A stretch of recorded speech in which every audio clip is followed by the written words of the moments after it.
Hi everyone, my name is Timothe and I'm glad to introduce you my first paper, which is named Learning Joint Job Embeddings Using a Job-Oriented Asymmetrical Pairing System. This paper has been written with the Laboratoire Hubert Curien, the Hale Lab, and the Laris. This paper is also published in ECAI 2020.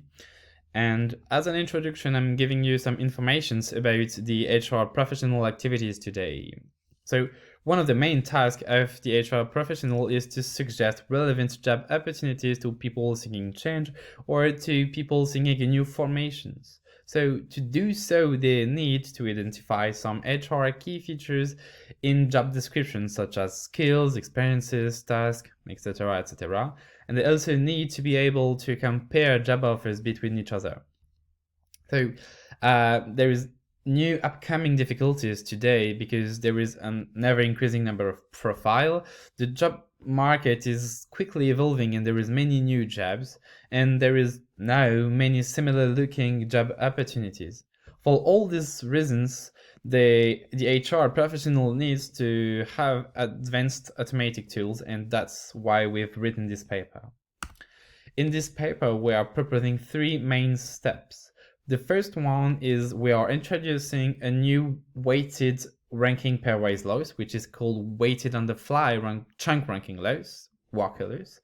Secondly, we want to be able to build a job embedding space called Job-to-Vec. And finally, we want to build a title predictor from a description. So first, we need to introduce our neural nets, which is called JOAPS, standing for Job-Oriented Asymmetrical Pairing System. As input, JOAPS takes pairs of title description for the training, and all the words are embedding using word embedding. In our case, it was a word-to-vec and a fast text embeddings, and it worked for both embeddings. And then we have two subnetworks. The first one is a title encoder, which is an RNN with a dense layer. It outputs a given size vector.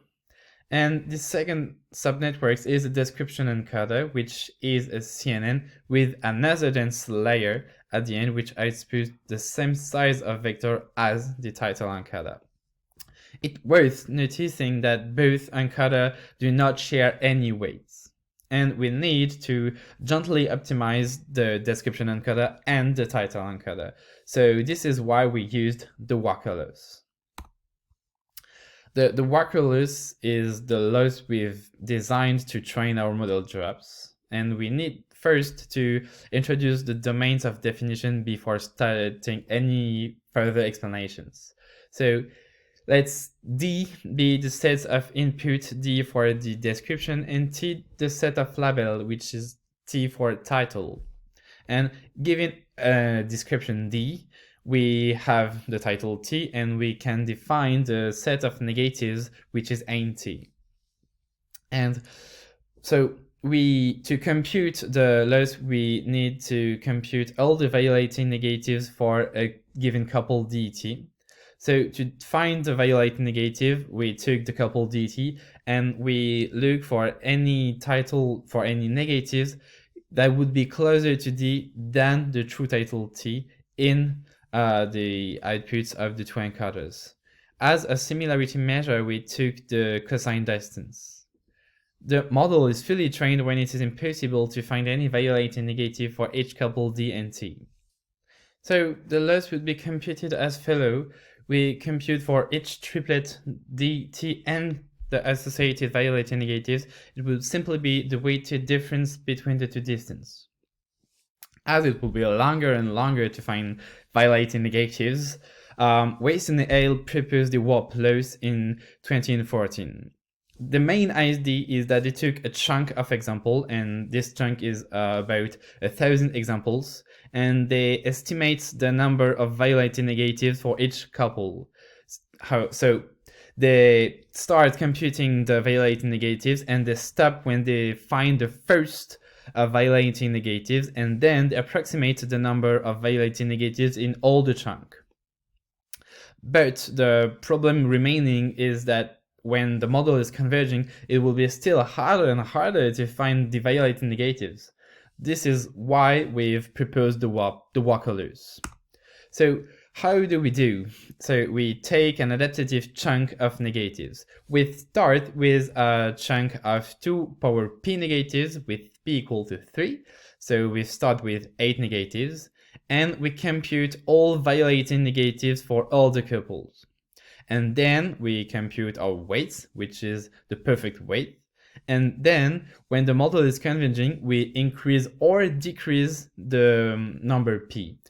When there is not enough violating negatives, we increase p, and when there is too many violating negatives, we decrease p.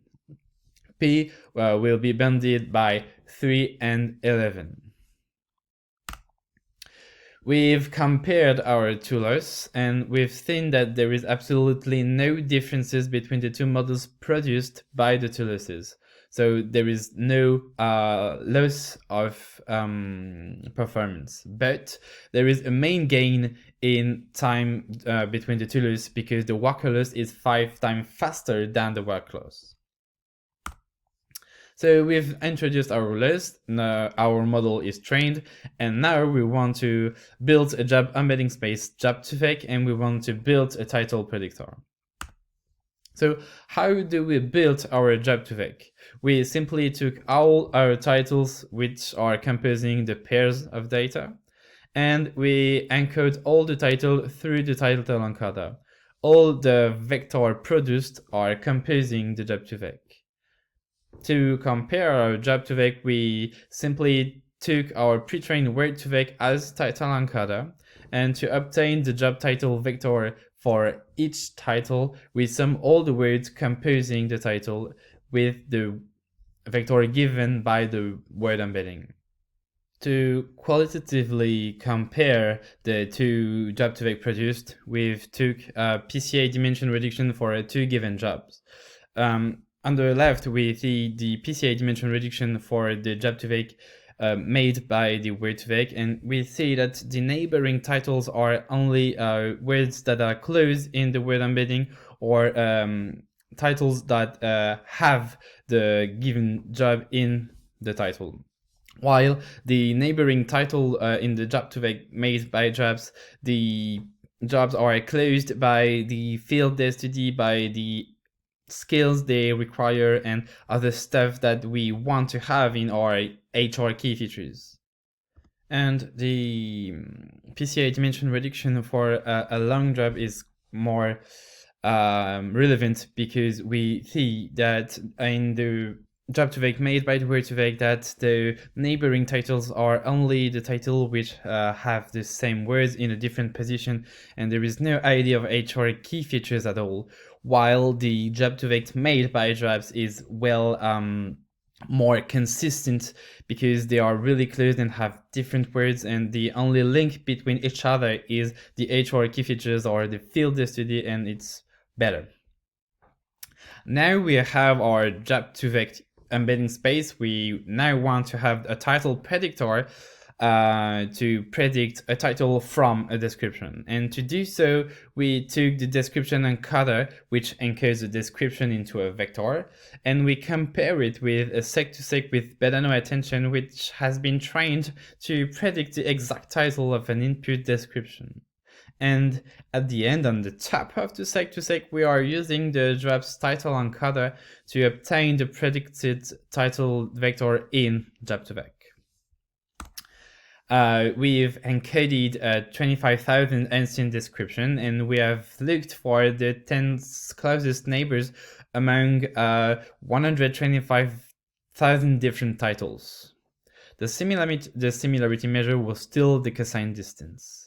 So we've seen that the first neighboring title is better using a sec-to-sec, but the neighboring title are better when we are looking for the top 5 or the top 5 titles around the title in the Job-to-Vec. We've also seen that the title might be good or close, but is not exactly the same because there is a lot of different titles. So we've seen what is the average maximum WOCR, the WOCR which is a string similarity measure, for the title predicted. We'll see that JOAPS is quite better to labelize the description because it is not trying to find the exact title, but it tried to predict a title given some HR key features. To confirm this idea, we've extracted the CNN filters and the attention weights of the sec2sec. What we see is that the filters are extracting skills, features, tasks, while the attention weights only try to focus on the exact title. And in this example, the prediction of the sec2sec is wrong because it is not an HR manager, it is HR manager's assistant trainee. So this is why the sec2sec might be wrong and it will be big mistakes. So as a conclusion, we are glad because we have first create a job embedding space in order to compare job title between each other, and we've retrieved a suitable job title from a job description. So our title predictor is quite cute. We've also built our own architecture that is able to construct the such job embedding space, and we have trained our job title predictor. We are also glad because we have designed our own loss, which is an adaptive loss, and it is a main gain. As perspective, we want to challenge JOAPS with sentence embeddings. We would like to retrieve skills using JOAPS, and we would like to see JOAPS in other domains of applications such as law, cooking, and so on. Thank you for listening to me, and I hope you'll be with me during the live question answering. See ya.